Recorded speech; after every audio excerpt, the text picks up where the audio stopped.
একজন পুরুষ বেহেশতে গেলে হুর পাবে, অর্থাৎ আয়তলোচনা সুন্দরী সে পাবে, কিন্তু নারী বেহেশতে গেলে সেখানে সে কি পাবে?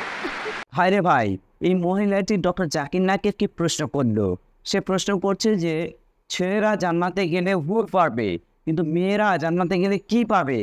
কি অদ্ভুত একটি প্রশ্ন। ডক্টর জাকির নায়েক অবাক হয়ে গেছেন। তো চলুন ডক্টর জাকির নায়েক সেই মহিলাটিকে কি উত্তর দেয় আজকের ভিডিওটিতে আমরা সেটি দেখে আসবো। ভিডিওটি না স্কিপ করে পুরো ভিডিওটি দেখতে থাকবেন এবং এই চ্যানেলে আমরা নিত্য নতুন ইসলামিক ভিডিও আপলোড করে থাকি। অবশ্যই আপনার চ্যানেলটিকে সাবস্ক্রাইব করে রাখবেন। তো চলুন দেখে আসি ভিডিওটি। বোন, আপনি প্রশ্ন করলেন যে যখন কোনো পুরুষ জান্নাতে যাবে সে সেখানে হুর পাবে, সুন্দরী মহিলাদের। এখানে নারীরা কি পাবে তারা যখন জান্নাতে যাবে? পবিত্র কোরআনে এই হুর শব্দটার উল্লেখ আছে সব মিলিয়ে মোট 4টি জায়গায়। পবিত্র কোরআনে সূরা দুখানের 54 নম্বর আয়াতে উল্লেখ করা হয়েছে। এরপরে সূরা তুরের 20 নম্বর আয়াতে উল্লেখ করা হয়েছে। এরপরে সূরা রহমানের 72 নম্বর আয়াতে উল্লেখ করা হয়েছে। আর সবশেষে সূরা ওয়াকিয়ার 22 নম্বর আয়াতে উল্লেখ করা হয়েছে। আর এখানে বেশিরভাগ অনুবাদে, বিশেষ করে উর্দু অনুবাদে, এই হুর শব্দটার অনুবাদ করা হয়েছে যে সুন্দরী মহিলা।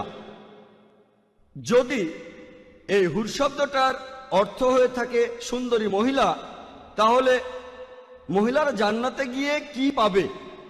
সত্যি বলতে এই হুর শব্দটা হলো বহুবচন, এক বচনে হাওয়ার, যেটা পুরুষের জন্য প্রযোজ্য, আর হাওয়ার এটা নারীদের জন্য প্রযোজ্য। এখানে আসলে হাওয়ারের চারিত্রিক বৈশিষ্ট্য বোঝানো হচ্ছে। এর অর্থ বড় সাদা সুন্দর চোখ। এখানে বিশেষ করে সাদা চোখের কথা বলা হয়েছে। একই ধরনের আরেকটা শব্দ রয়েছে আজওয়াজুন মুতাহারাতুন। কোরআনের অনেক জায়গায় আছে। সূরা বাকারার 25 নম্বর আয়াতে উল্লেখ করা হয়েছে এবং সূরা নিসার 57 নম্বর আয়াতে উল্লেখ করা হয়েছে। এখানে বলা হয়েছে আজওয়াজুন মুতাহারাতুন, যার অর্থ সঙ্গী বা সাথী।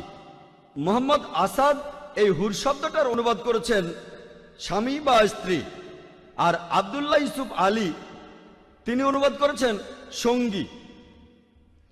তাহলে হুর শব্দটার অর্থ সঙ্গী বা স্বামী বা স্ত্রী। এটার আসলে কোনো লিঙ্গ নেই। পুরুষরা জান্নাতে গেলে ভালো মহিলা পাবে যাদের চোখ বড় আর সুন্দর, আর মহিলারা পাবে ভালো পুরুষ যাদের চোখ বড় আর সুন্দর। আশা করি উত্তরটা পেয়েছেন। তো প্রিয় ভিউয়ার্স, ভিডিওটি দেখে আপনারা বুঝতে পেরে গেছেন যে ছেলেরা জান্নাতে কি পাবে এবং মেয়েরা জান্নাতে কি পাবে। ভিডিওটি ভালো লাগলে অবশ্যই লাইক, কমেন্ট, শেয়ার করবেন এবং চ্যানেলটি সাবস্ক্রাইব করে রাখবেন। আবার দেখা হবে নেক্সট ভিডিওতে। আসসালামু আলাইকুম ওয়া রাহমাতুল্লাহি ওয়া বারাকাতুহু।